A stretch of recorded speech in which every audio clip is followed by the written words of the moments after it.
दो टाइप्स के protocols use किए जाते हैं आईवीएफ में। एक होता है लॉन्ग प्रोटोकॉल जिसको गोनाडोट्रोपिन एगोनिस्ट प्रोटोकॉल बोलते हैं, और दूसरा प्रोटोकॉल होता है शॉर्ट प्रोटोकॉल जो एंटागोनिस्ट प्रोटोकॉल है। तो सबसे पहले बात करते हैं लॉन्ग प्रोटोकॉल के बारे में। इसमें इंजेक्शन जो यूज़ होता है वो लुप्राइड यूज़ होता है, जो पिछले साइकिल के डे 21 ऑफ पीरियड से स्टार्ट किया जाता है डेली, और पीरियड्स आने के बाद बंद नहीं किया जाता, वो कंटिन्यू रखते हैं जब तक कि ट्रिगर नहीं मिलता। तो जब लुप्राइड इंजेक्शन पिछले साइकिल डे 21 शुरू हुआ और पेशेंट ने वो कंटिन्यू किया, पेशेंट के पीरियड्स आया हमारे पास, डे 2 पे स्कैन किया और डे 2 पर हमने एक फॉलिकल स्टिमुलेटिंग हार्मोन शुरू किया।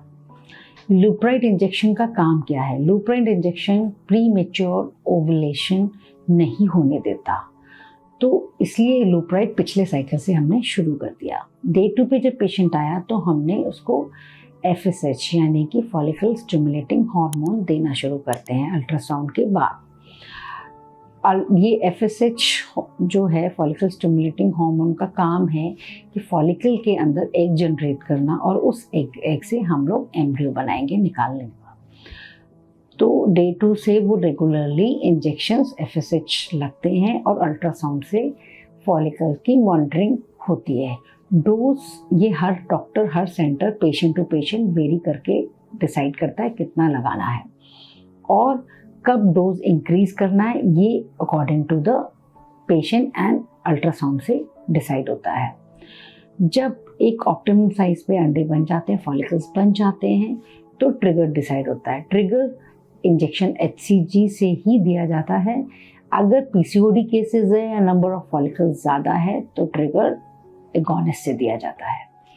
अब इंजेक्शन ट्रिगर HCG की या एगोनिस्ट की, जो भी ट्रिगर डिसाइड हुआ है उसकी एक फिक्स टाइमिंग्स दी जाती है कि इसी टाइम पे आपको लगाना है, और ऐसे ये तरीका है लगाने का। अगर उस तरीके में कुछ भी इधर उधर होता है या टाइमिंग्स में गड़बड़ होता है तो एग्स रिक्रूट नहीं हो पाते और पूरा साइकिल IVF का फेल हो जाता है।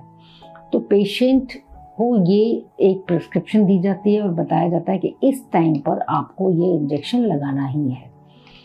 अब ये हो जाता है एगोनिस्ट प्रोटोकॉल। दूसरा प्रोटोकॉल होता है एंटागोनिस्ट प्रोटोकॉल।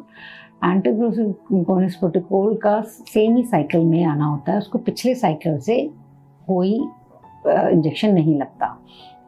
डे 2 पे पेशेंट आता है, इन्वेस्टिगेशन होती है, अल्ट्रासाउंड होते हैं और उनका इंजेक्शन शुरू हो जाता है फॉलिकल स्टिमुलेटिंग हार्मोन। फिर फॉलिकल स्टिमुलेटिंग करीब 6 डे ऑफ स्टिमुलेशन या डिपेंड करता है 7th डे ऑफ स्टिमुलेशन या 5th डे ऑफ स्टिमुलेशन पर एक एंटागोनिस्ट शुरू होता है जिसको कहते हैं सेट्रोरेलिक्स। सेट्रोरेलिक्स इंजेक्शन का वही काम है, वो भी प्रीमेच्योर ओवुलेशन होने से रोकता है। ये जो सारे इंजेक्शंस हैं ये स्किन में लगते हैं, यानी कि सबक्यूटेनियस लगते हैं। इसको पेशेंट खुद भी लगा सकता है। अब FSH के अलावा एक और इंजेक्शन होता है HMG।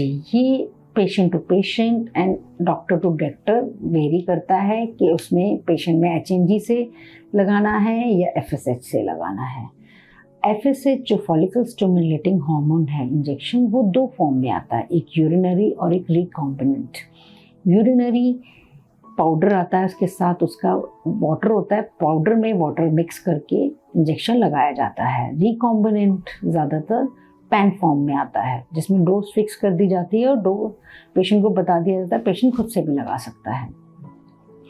ये हो गया FSH के बारे में। HMG जो है वो IM लगाया जाता है, IM लगाया जाता है जिससे कि पेशेंट, मैंने बताया कि कोई डॉक्टर HMG प्रोटोकॉल्स यूज़ करते हैं, कोई डॉक्टर FSH प्योर यूज़ करते हैं, कोई डॉक्टर FSH और HMG को क्लब करके करते हैं। ये doctor to doctor and patient to patient vary करता है।